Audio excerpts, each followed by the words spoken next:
Welcome everybody to our day 2 of the Johannesburg August 2020 weekend workshop, and I'll take my cue from you as you've shared that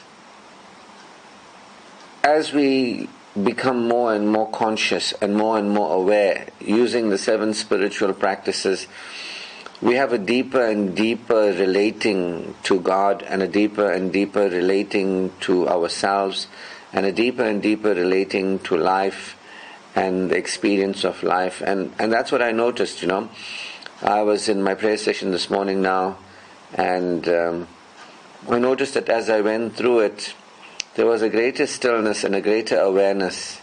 I could see more truth. I could see more and experience more depth in my prayer sessions, So going through each one of those steps, going through each one of those practices, just becoming more and more aware. And there were many highlights through the 7 steps as I go through it. More and more aware I become. But one of them that I'll share with you is really realizing that it's about getting over ourselves and this world and the things of this world, and actually realizing that nothing compares to God, and God is the incomparable, and the one that has given us our existence, and has cared for us and considers us and has compassion for us, our championer. Just becoming aware of the extent, to of the relevance of that, that God really is the one only relevant, that the value of God cannot be compared at all to anybody or anything's value. The relevance of God cannot be compared to anybody or anything's relevance. God's caring consideration, the valuing of God cannot be compared to anybody's valuing, and this is the insights that I get, and I get every day when I go through the 7 spiritual practices. And imagine, if I never embarked on this path with the 7 spiritual practices, imagine if I didn't open up this channel for awareness and further awareness to dawn upon me as I open up this channel of worship and prayer. Because it's just every day through worship and prayer becoming more and more aware, revealed, it becomes revealed what's there. It's like I told you yesterday, I could watch a whole movie, but watch it for the story, and I might not even see the costumes or the acting or the cinematography, so it's like that. The ego is like that. The ego is just so focused on what it's focused. The personality is like that. The personality just says, I'm not happy about this, and this is important, and that should be, and this is, and you just carry on your whole life with that distorted awareness and focus, and you don't even know that your awareness and focus is skewed, and that the way you are focusing, we don't realize that there's a way we are perceiving, there's a way we are focusing. When you watch a movie, there's a way I was watching a movie. You understand? When I'm engaged in something, there's a way I'm engaged in something. So we don't realize that. That's the personality. We think, that's just the way I am, But it's the way. There's a way you being. There's a way you are relating. And it's not who you are. The way you relate is not who you are. The way you engage or operate is not who you are. So what I get today, from my worship and prayer sessions, which I'm very grateful that I have for all the times that I've done, because every time I do worship and prayer, it undoes me. My worship and prayer undoes me. It undoes my ego. It undoes my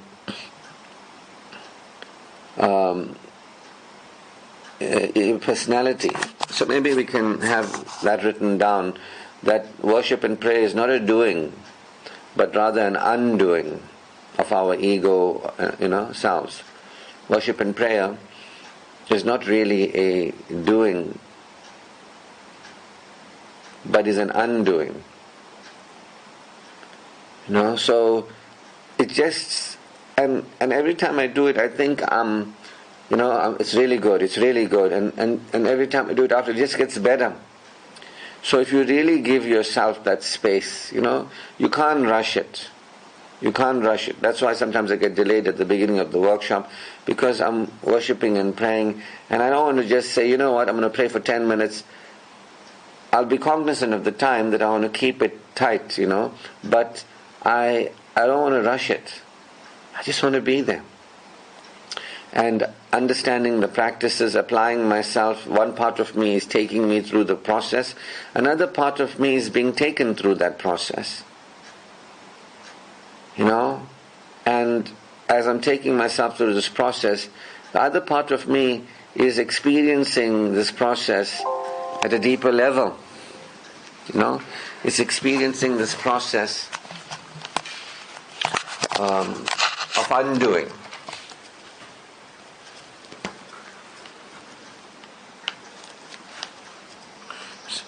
So that's what I said, that I became aware of the relative unimportance of anything compared to the value.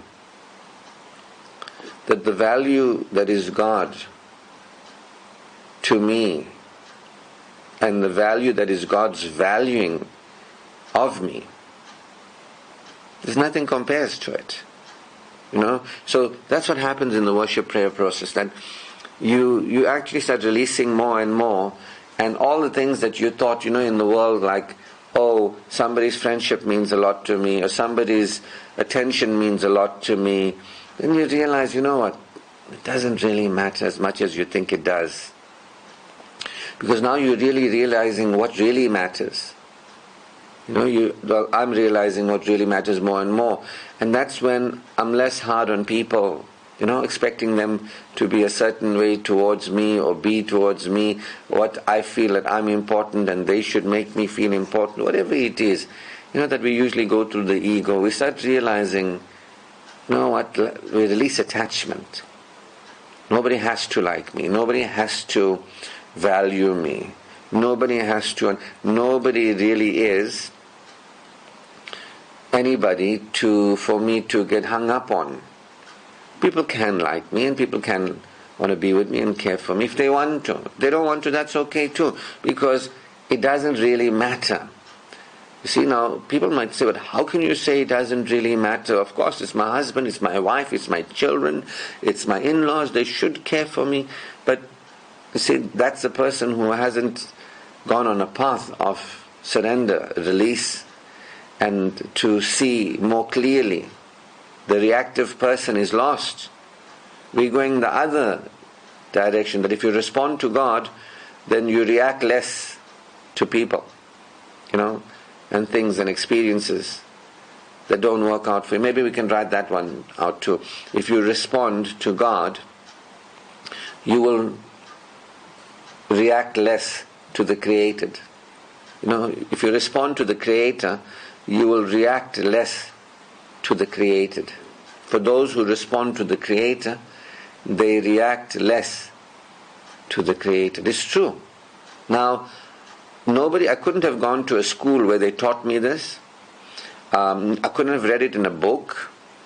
And even if you told me, I wouldn't understand what you are telling me. As some of you may not understand what I'm telling you, because it's not something that can be understood. It's something that has to be experienced. It's got to be experienced. So it's a wonderful thing, that every day through my worship and prayer protocols, I experience a greater and greater liberation. I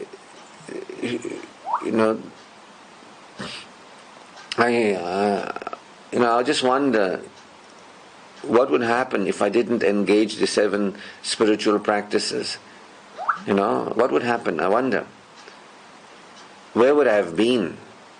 I wonder where would other people be if they engaged the 7 spiritual practices. If you go to the gym every day, you work out every day, or if you walk every day, or you engage in some kind of activity every day, you will benefit from it. There's no doubt about it. to the degree you apply yourself is the degree that you will benefit. So if you engage, if you apply, you'll benefit. And the same is true for worship and prayer. You keep at it, there's more undoing. There's more undoing that actually occurs, and you experience life beyond your personality, beyond the way you are focusing, beyond the way you are thinking, beyond your paradigm, beyond your attachments and reactions. You start realizing, I don't need as much as I thought I needed, because it's not that important. What I have with God is important. So if you tell somebody, for example, stop thinking, you think too much, they can't do that, because you're not giving them an alternative to follow. But if you tell them, ease up, get on a bed, release your mind, calm yourself down, ease up,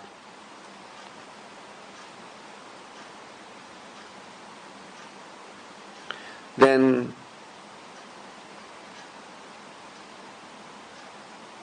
you have an alternative to support experiencing ease, and then you can stop thinking. You can't tell somebody, don't think, you think too much, stop thinking. That's not helpful. But if you say to somebody, why don't you get on a bed, relax, release, ease up, surrender,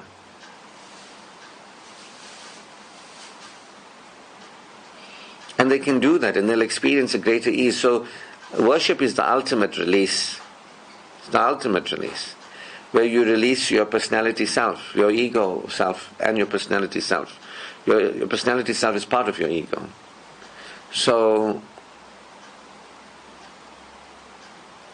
that's what I'm enjoying every day more and more.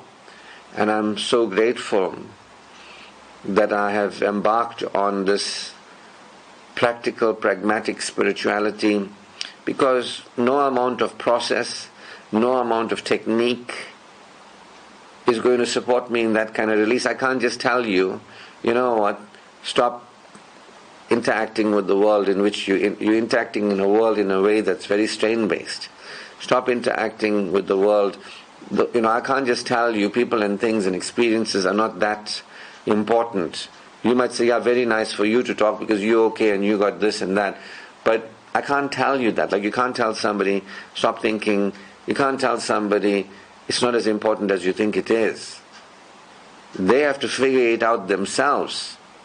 You understand? And worship and prayer is the way you actually see it for yourself. I can't worship for you. You have to worship for yourself. I can't undo your ego for you. You got to do that for yourself.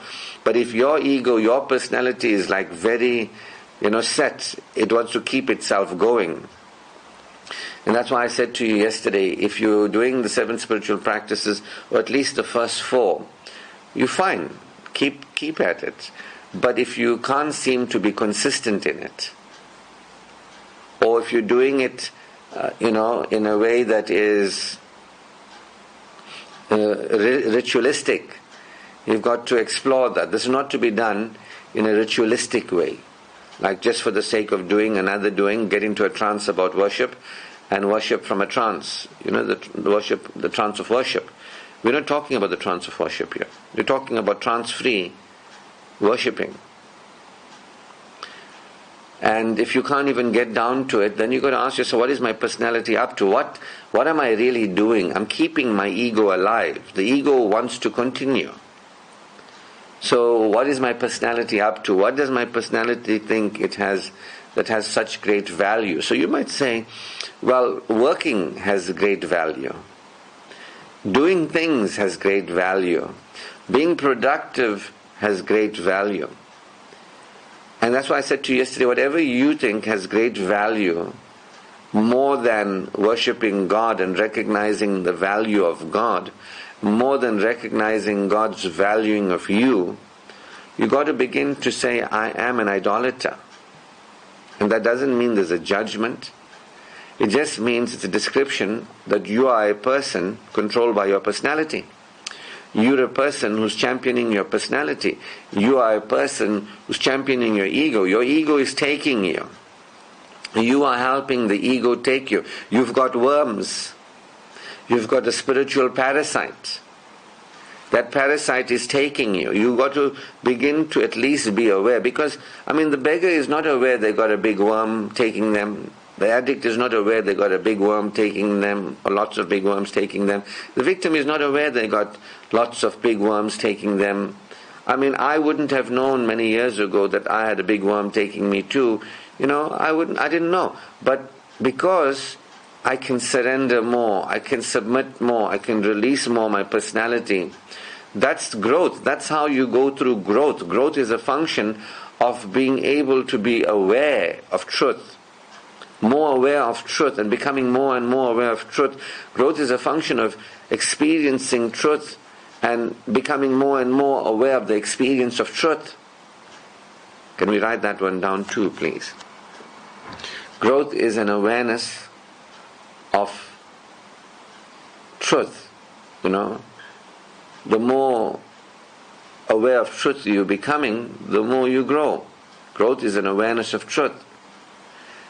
Growth is also, you can put it like this, growth is an awareness and experiencing of truth.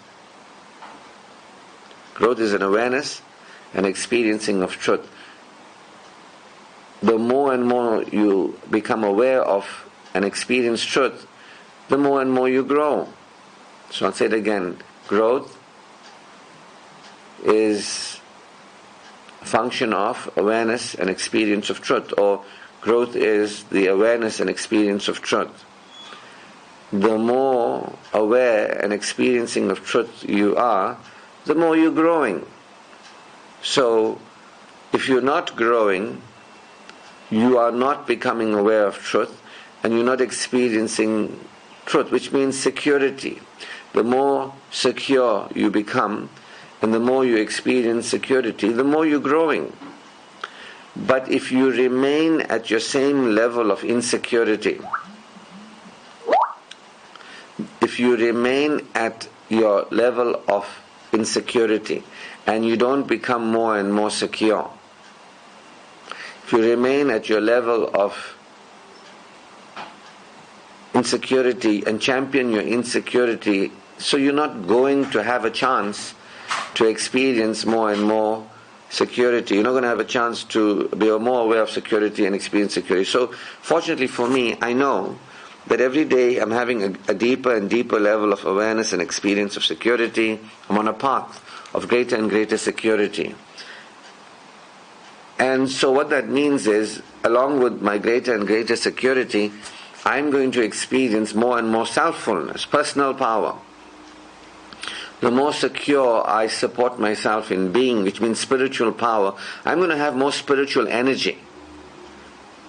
You see, with spiritual power comes spiritual energy, and from that spiritual energy, I'm going to just recognize I'm relating to myself, relating to my body, relating to my life.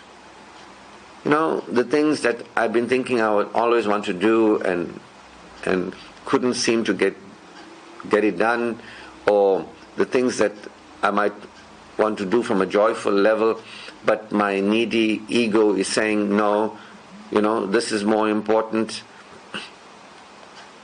that's important. So the more you champion your neediness, the more you're championing insecurity, the less you're going to have spiritual power and spiritual energy.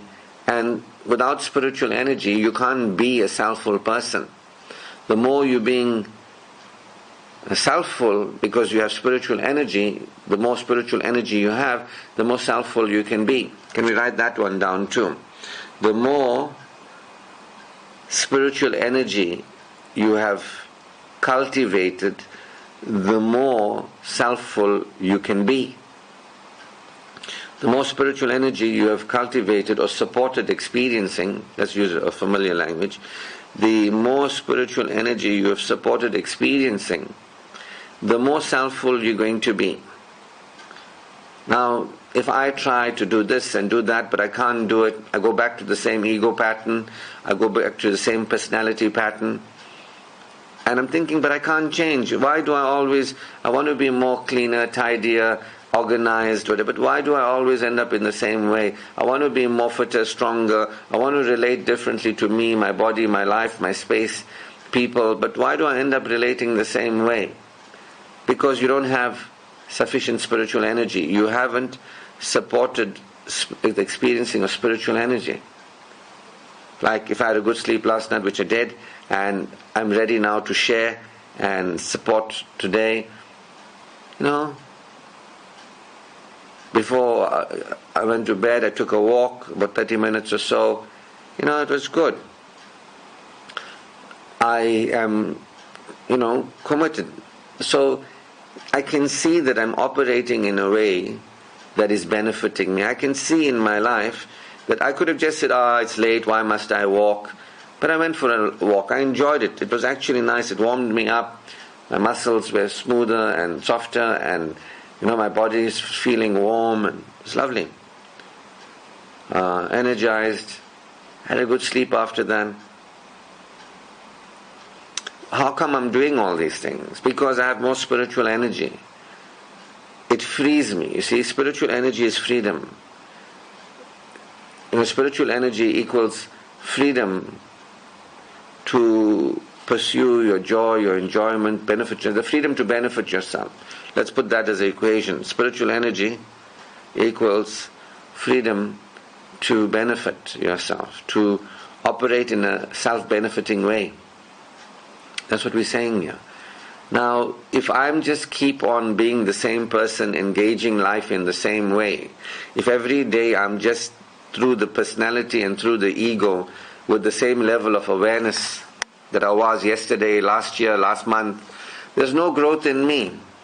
There's no spiritual energy going to be accessed. There's going to be no use of that spiritual energy through the ego. Through the ego stops you from using your from accessing your spiritual energy so that your self can actually apply itself. There's many things you want to do, you want to live, you want to have, but you can't do and live, what you want to, because the ego is hijacking your spiritual energy. So as the ego hijacks your spiritual energy, if you can write this one down as well, as the ego hijacks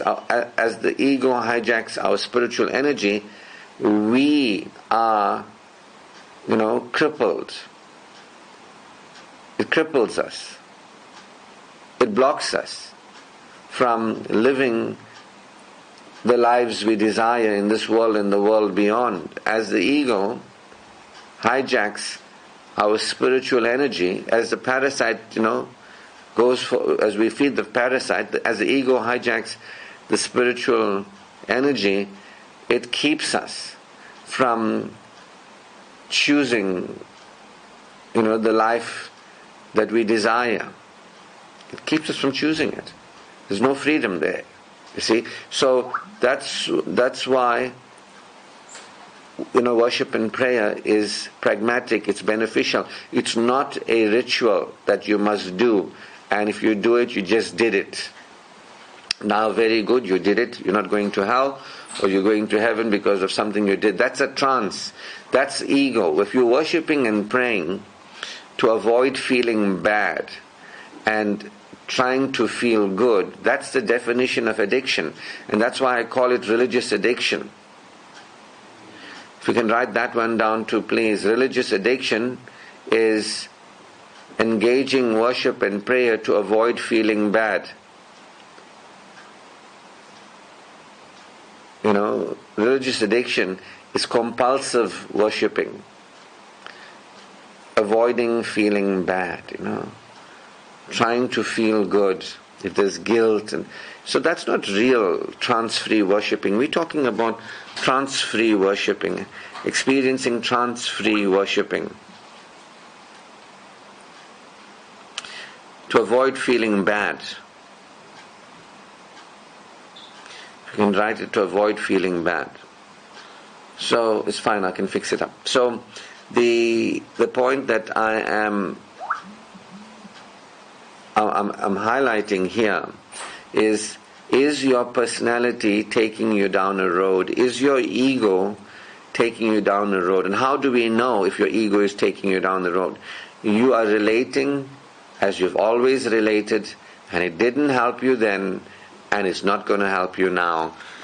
is definitely not going to help you in the future. Understand? If you've been living a life and you haven't had ease, an easy life, an enjoyable life, a life of giving and receiving love, fulfillment, if you never really lived your life or enjoyed your life, and I told you, doesn't mean that you got married and had children, doesn't mean that you had nice jobs that paid well, that's just controlled in the illusion. Those things, we're talking about being an adult and having an adult's life and really enjoying high level living in this world, that leads to a high level living in the next. If you haven't had that and you continue to be and relate as you've been and relate, you're going to always have what you had. Everything is going to get worse. It's going to get more intense. What you resist is going to persist.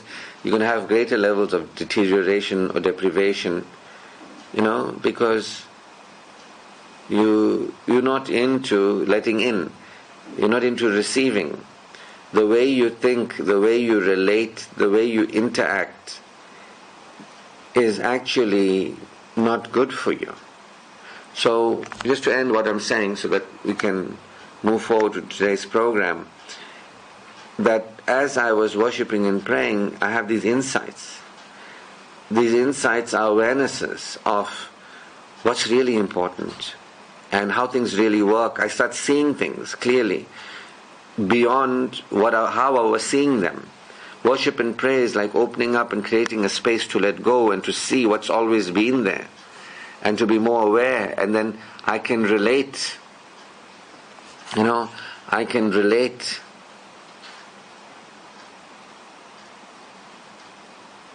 I can relate differently. I'm now relating today, after my prayer session, with a greater level of ease and peace than I was yesterday, as I came to realize, as I came to be aware.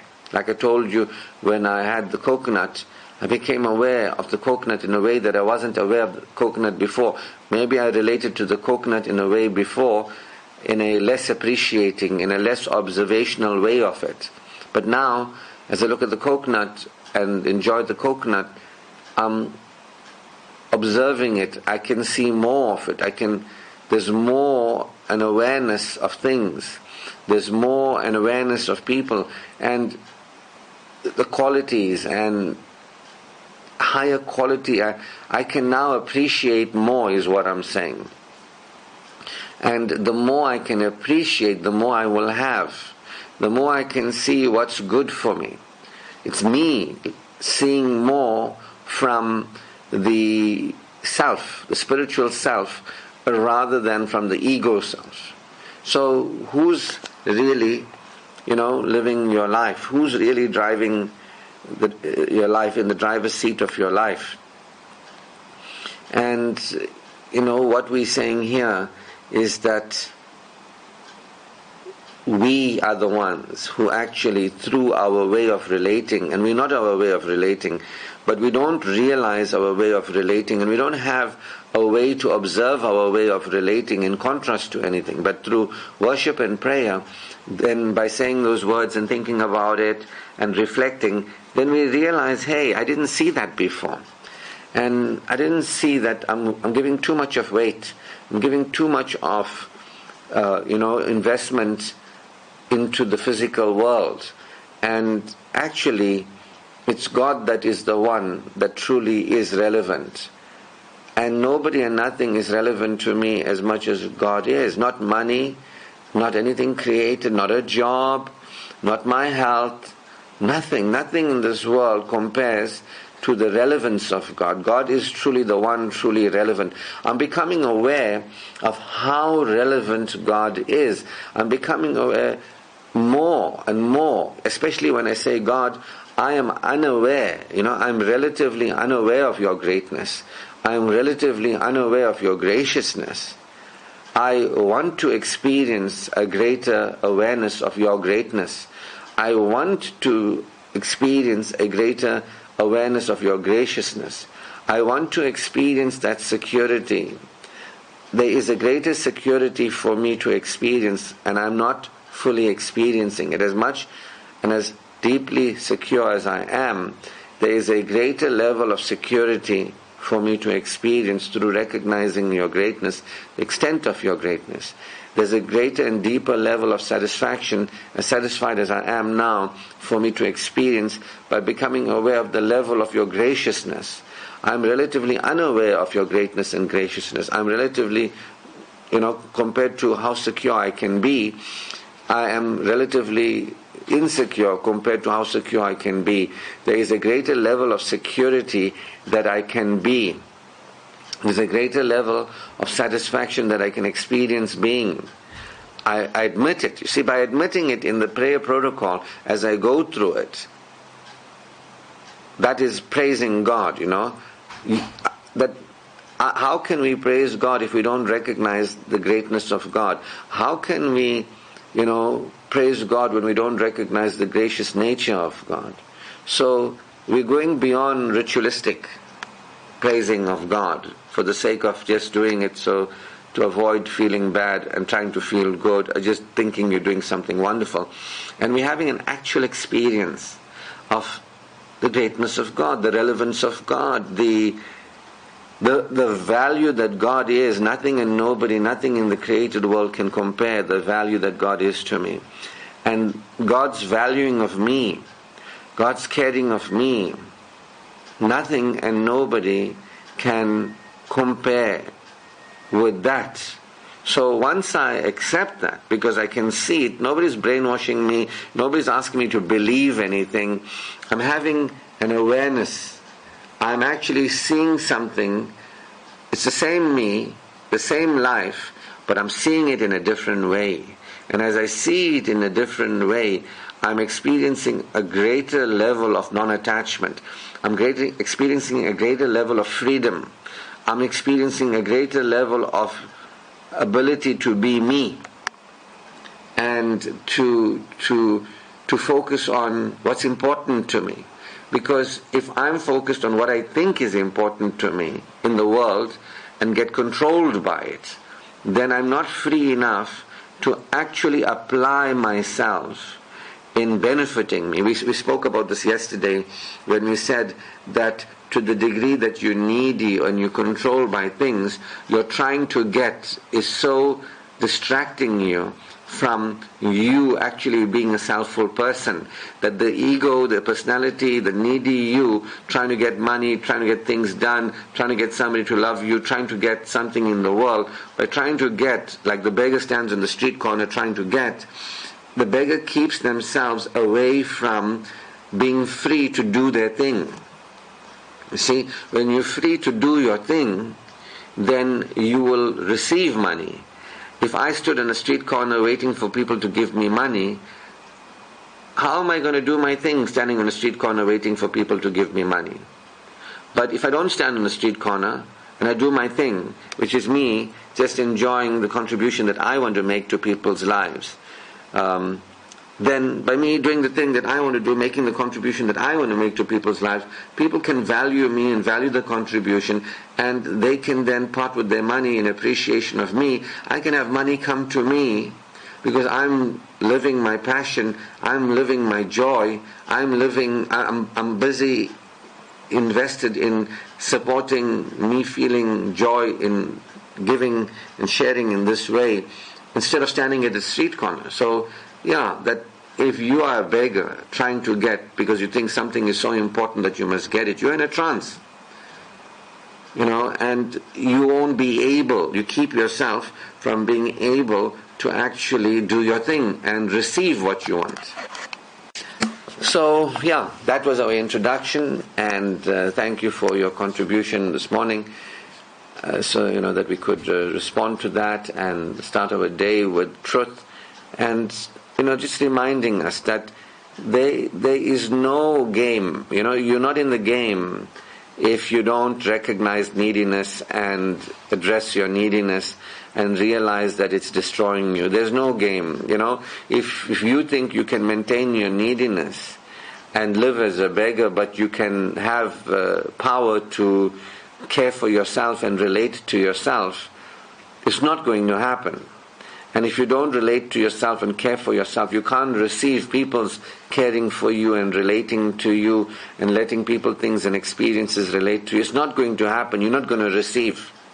You understand? So you will be like the beggar thinking, yeah, but I'm getting money. At what cost? What cost? The cost is too heavy. It's too heavy a price to pay. But the beggar doesn't seem to mind it. And that's why the beggar's energy becomes such a energy that you feel you don't want to be around a beggar. If you wonder why people might not want to be with us or don't want to, spend time with us and not attracted to us, it might be that you're a beggar and you don't realize how your energy is not pleasant. You understand, to be around. You're not being attractive to people. People are attracted to people who are powerful. People who are attracted to people who are doing their thing, who are enjoying themselves and enjoying their lives. People are attracted to people, I'm talking about secure people, the people that you really want in your life. They are attracted to people who are self-caring, self-relating, empowered people are attractive to other secure people. And beggars are not. Would any one of you be attracted to a beggar? I'm not judging anybody, I'm just asking you, would any one of you think, oh, I saw this beggar, he's so hot. I saw this beggar, he's so hot, I want to be with this beggar. Who would say something like that? Somebody else in the same energy. Who looks attractive? To whom does a beggar look attractive? Somebody who's distorted. You know what I mean? To whom does an addict look attractive? To whom does an addict look attractive?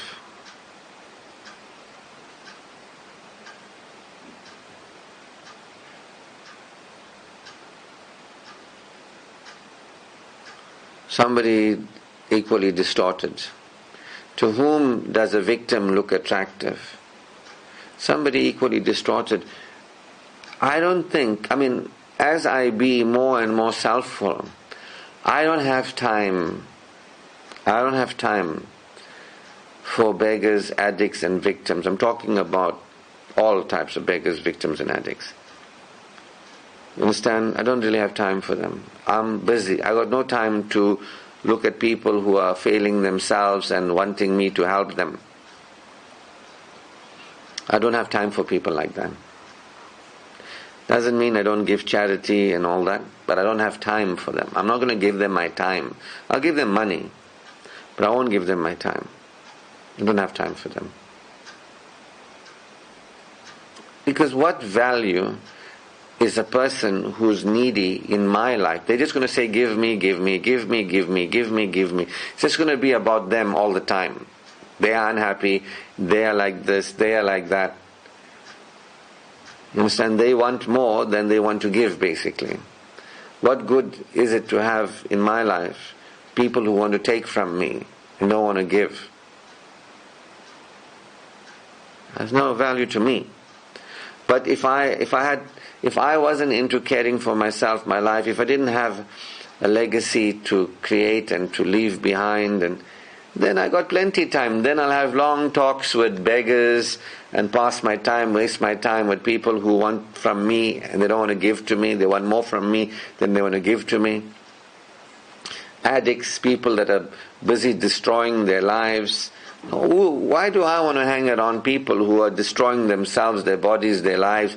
What value is that to me? You understand? If I'm on a purpose, I'm a man on a mission, that's no value to me. How does that benefit me? It doesn't benefit me. But if I'm not a person on a mission and I've got some serious issues, thank you. If I've got some serious issues and I got time to waste, then yeah, I'll hang around with an addict and pass my time with an addict but there's no value to me really. And a victim is the same. People who are not really valuing life and living in support of creative creation of, fulfillment, progressive, prospering people, they're not interested in that. What am I going to do with them? What am I going to do with these people? They're just going to use me for their purposes. And I must not value my time to have my time used by these people for their purposes. I must not value myself to have me used by them for their purposes.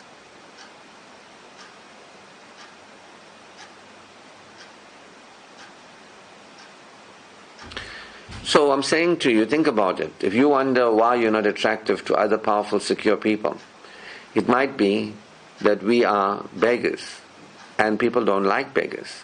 Let's say it this way, healthy people don't find beggars attractive. Secure people we would want to have in our lives, won't find beggars attractive. This is what we're going to look at today, how we act in a way to actually sabotage ourselves through the personality. For example, if I don't really live my life and enjoy myself and choose other people to enjoy my life with that are valuable to me, then there's not going to be anybody in my life. And then I'm going to look for clients that are needy and dependent, and I'm going to pass my time rescuing the world. See, you'll pass your time rescuing the world because you don't want to have high quality people in your life. And why don't you want to have high quality people in your life? You don't feel worthy of them. You know they won't give you a second look because you're behaving like a child. Not that you're unworthy. Not that there's something wrong with you. Don't get me wrong. Secure people won't look down upon you for you. They might look down upon what you're being. You're not of any value to be with. You don't add to their lives, and you don't receive from them what they have to add in our lives. So we might just think, we'll just look for people to fill our lives with that are problematic. You understand? That's why I say, when I used to do the training at Careline in Pietermaritzburg, training those therapists there in the 90s, I would tell them, why are you here? Why are you here? Why are you learning to counsel? And I would tell them that if you are looking to pass your time with powerless people, you got a problem. You got a problem. Only if you're enjoying yourself and enjoying your life, then give some of that time to supporting others. But if you're not enjoying yourself and not enjoying your life, and you're passing your time with others, that's a disease, and I'm not going to support it. I told them. They were like shocked. Because they all thought they were doing good. They were in a child mode. They couldn't see that they were not really doing good. They were believing they were doing good, but they were not really doing good. They were actually just wasting their time in sense of not letting themselves enjoy themselves and their lives. The way society has it is that we mustn't enjoy ourselves and our lives. We must help everybody. And I'm not saying that I disagree with that. Nor am I saying that I agree with that. What I'm saying is, the only time you can really help anybody else if you're enjoying yourself and enjoying your life. Support another person. But, you don't join unhappy people to help them. You don't keep yourself unhappy thinking if you keep yourself unhappy, you're helping happy people. You don't become a beggar to help beggars. You don't take everything you have and give it to all the beggars and then join one of them. By joining the beggars, you don't become a benefit to the beggars. So we've got to go beyond beggars and addicts and victims. We've got to go beyond that.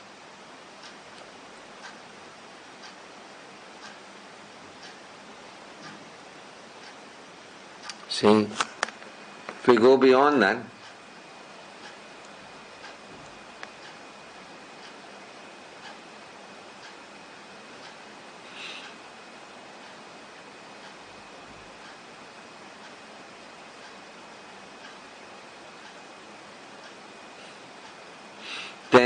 you benefiting yourself at least first, and then having benefited yourself, now you can give in an appropriate way to those that are, in hell.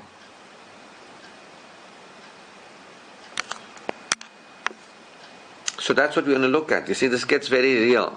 It's very real. If you want to move forward in life, you got to begin to speak the truth about God, speak the truth about yourself.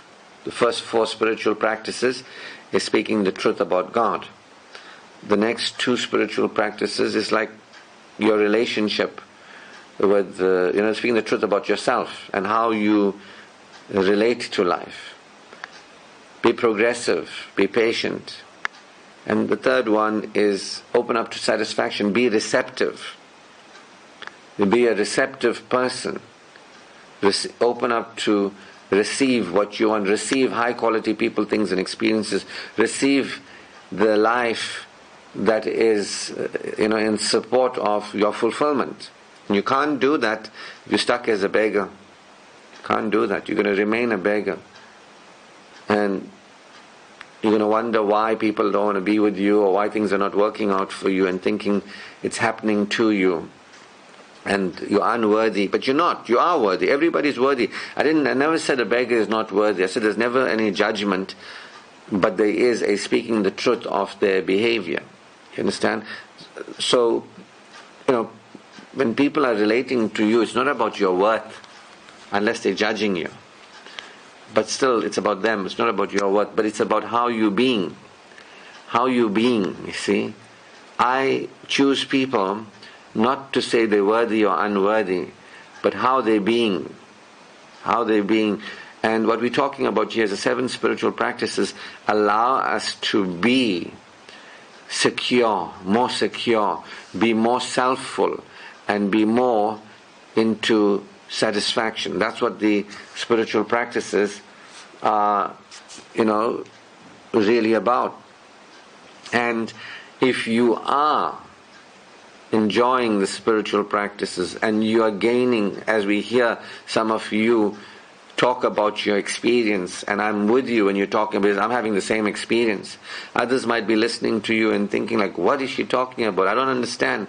And they may think they know what you're talking about, but only we who are going through this process of surrendering more and more, releasing more and more, to see more and more, to become more and more aware, as we become aware that we are unaware. See, we become aware that we are unaware.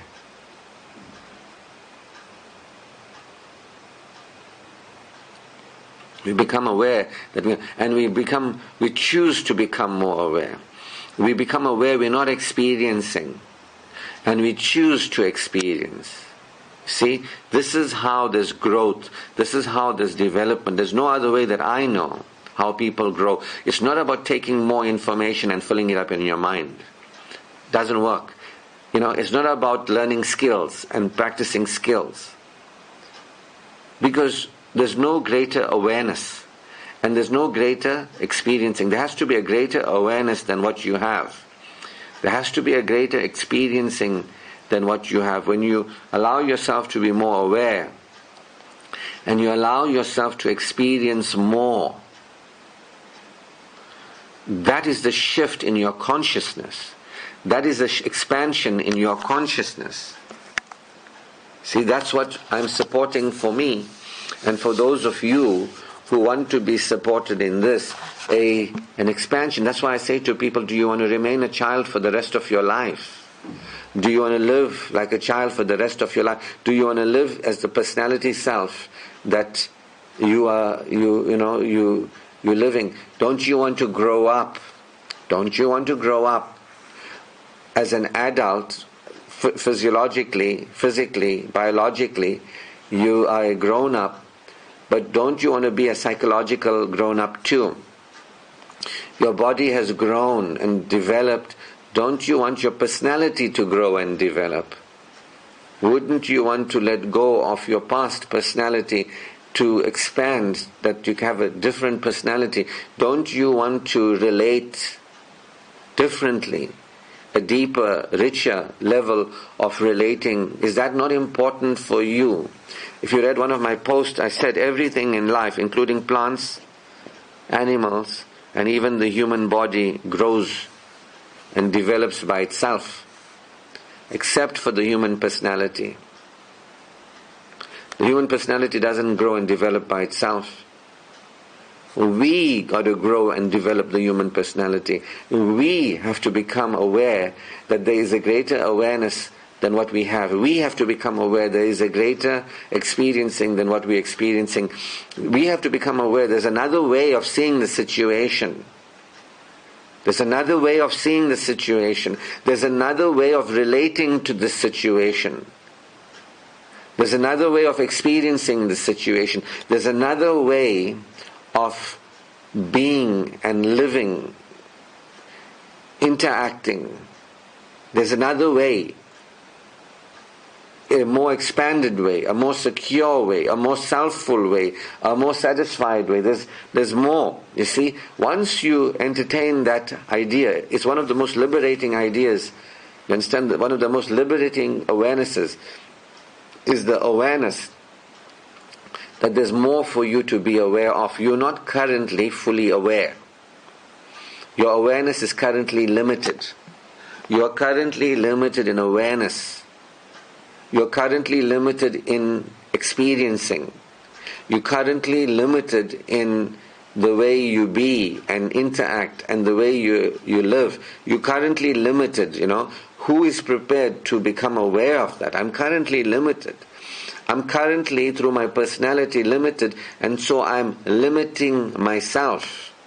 My personality is limiting me. I'm limiting me. I'm keeping myself the same way of being and living that I always have, the same way of interacting.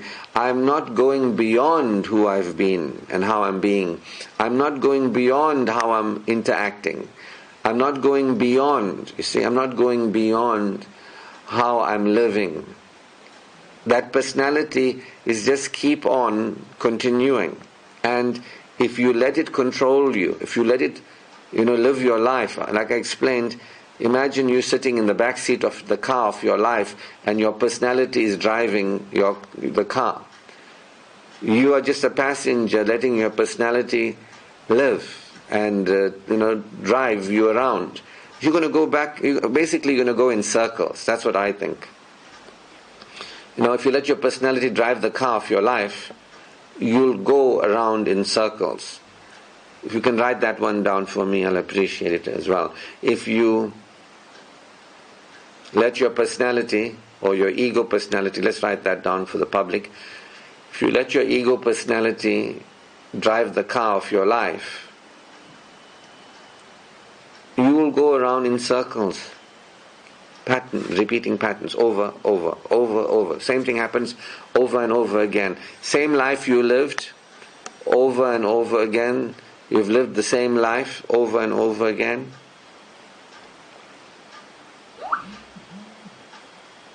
Same way of being over and over again. Yesterday is the same as the day before, as today is the same as yesterday, and tomorrow is going to be the same. Next week is going to be the same, and all the way to your death it's going to be the same. It's just going to be the same. You understand? If you don't realize you've got to explore your personality, you've got to actually undo your personality, the parts of you that are limiting you. You've got to free yourself from the control of the past. You see? The control of the past on you. You've got to free yourself from the control of your past. You got to open up to the future. If you don't free yourself of the personality, you won't let your future come in. You won't open up to your future. You understand? There is the future now. There is for me to be, become, live and experience. It exists. But by me keeping the past going, by me maintaining my past, I am keeping away my future. I'm keeping away God's good for me in this world and the world beyond. For each and every one of us, there is God's good for us in this world and the world beyond. There is for you to be and become, for you to live and experience Just as 20 years ago, this was available to me. You understand? Many years ago, I wasn't where I'm at now. And I am here now because this was available to me. But I had to go beyond who I've been. I can't continue to live like how I lived 20 years ago and have a different life. You know, do you really believe that you can continue to be how you've been being and you're going to have a different life? No. You've got to open up to new. You're going to open up to different. And you can't open up to new and different. You can't open up to new and different if you are championing being a beggar, if you're championing being needy. You're just going to finish off in a bad way. You're going to be alone, be with other beggars. You understand? If you find that you hang around needy people, if you find looking to needy people to help, it's a bit of a sad life, you know. I have to tell you. It's a sad life you're living. Don't mean to run you down or embarrass you, but I've got to tell you as your teacher that wake up and start living before you die. You know, because if you don't start living before you die, beyond your death, it gets much worse. Much worse. You might say, but I never saw it and I don't know what you're talking about and I doubt it exists. And what do you know, Ashraf? I'll tell you, I know more than you. At least in this area. In the area of spirituality and authentic spirituality, I know more than a lot of people. I'm not saying I know the most, but I know more than a lot of people. In other areas, you might know more about accounting, technology, you know, other things, how to care for children and cooking. And you might know in those areas a lot more than I am, how to bake. You might know a lot about things in other areas of your life more than I know. But in this area, I generally know more than a lot of people. So I know what I know. And I know that if you don't live your life in this world and you transition, you will have less of a life to live beyond whatever that is and whatever that means. There is the hereafter, and the hereafter is the life. That's what the scriptures tell us. And this world is really an opportunity for you to work towards the hereafter, meaning you in this world, how you live.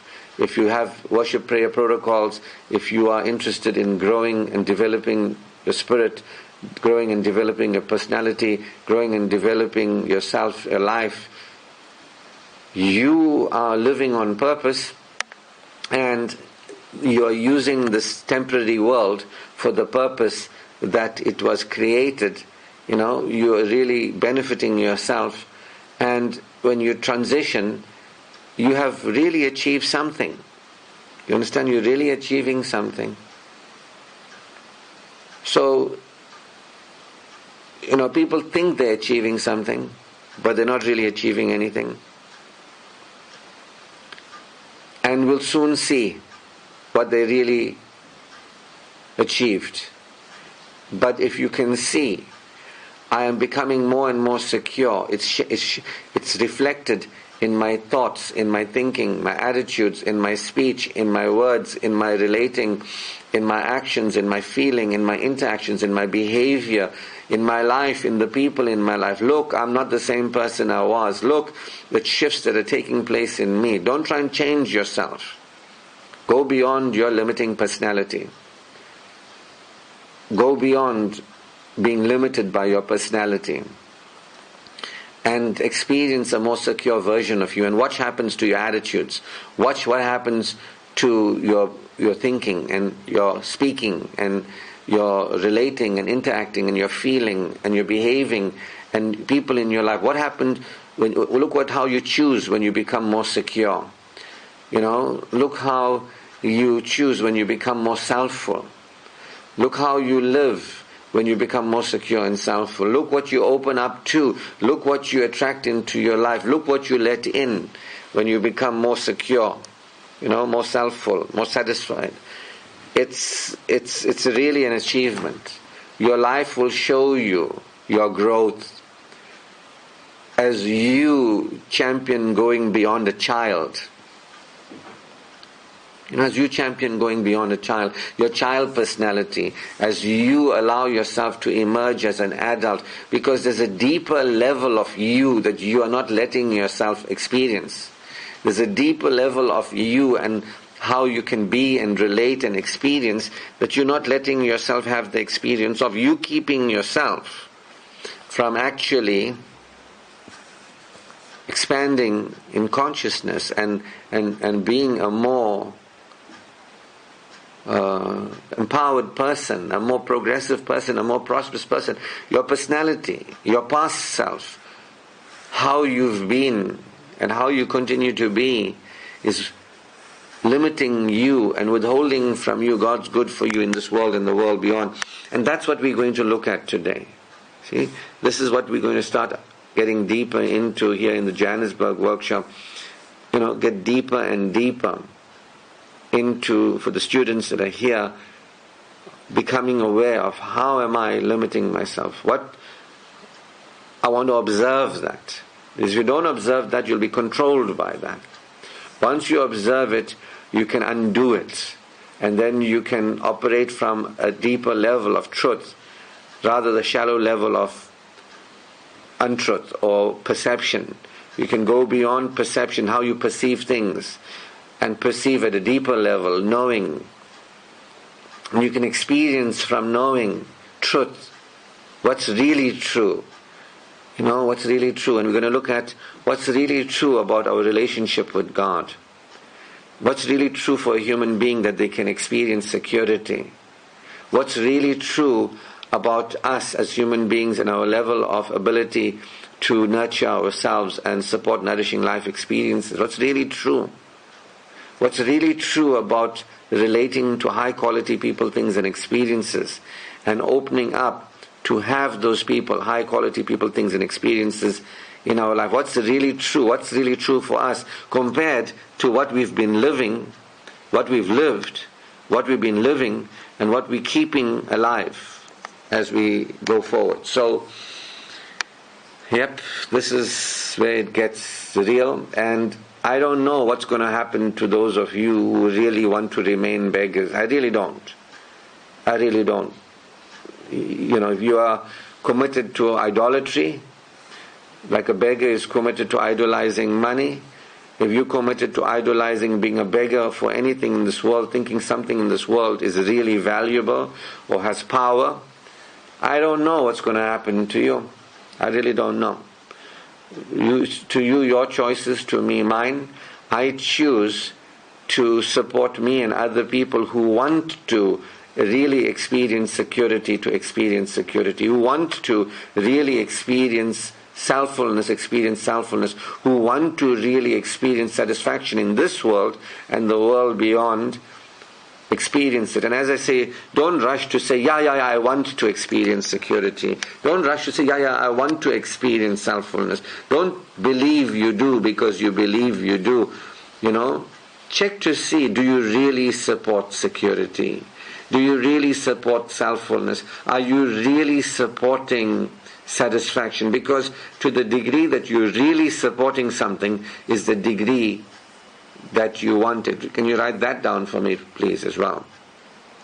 To the degree that I support something is the degree to which I really want it. If I don't support something, I don't want it. So basically, what I'm saying to you is, if you think you're supporting security, or you think you want to be secure, but you find yourself supporting insecurity, you don't really want to be secure. Speak the truth to yourself.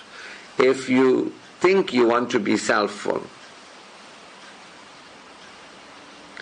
if you think you want to be selfful, but you are supporting self-abandonment, you don't really want to be selfful. If you think you want to be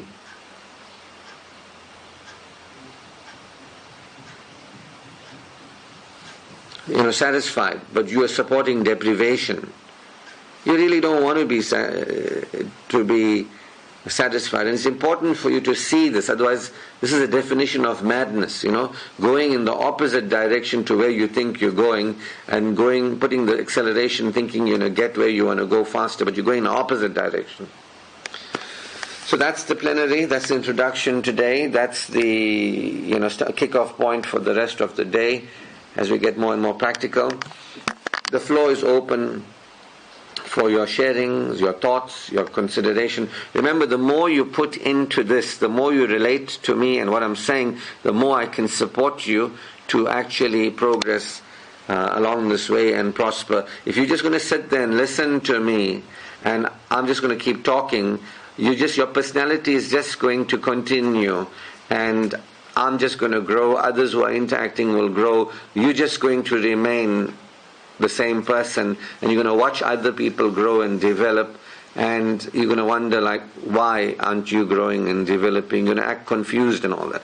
But in the meantime, you're not engaging the process of growth. You're not coming forward and saying, this is where I'm at, this is my experience, this is how I am, then we can support you.